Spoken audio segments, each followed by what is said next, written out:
trapezius. It's this muscle right here.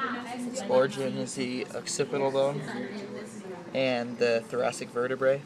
Its insertion is the clavicle and the scapula. And its action is it elevates and depresses and it adducts the scapula and extends the neck. The levator scapula.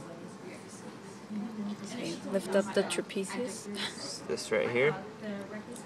This most lateral one. Let's see. The origin is the vertebrae. It's the upper cervical.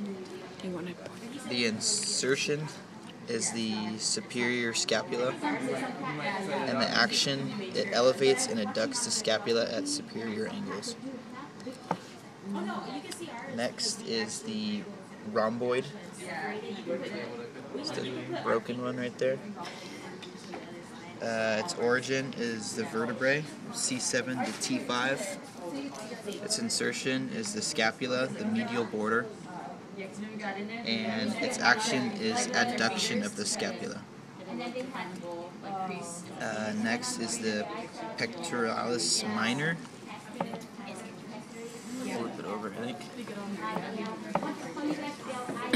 So the minor is actually the bigger one, right? Yeah. Its origin is ribs 3 to 5. The insertion is the scapula of the coracoid process, and its action is it pulls the scapula downward and forward, and that's abduction. And last is the serratus anterior.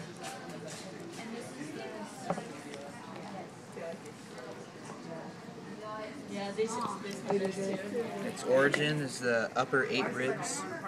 The insertion is the scapula, the anterior vertebral border, and its action is it pulls the scapula against the chest wall.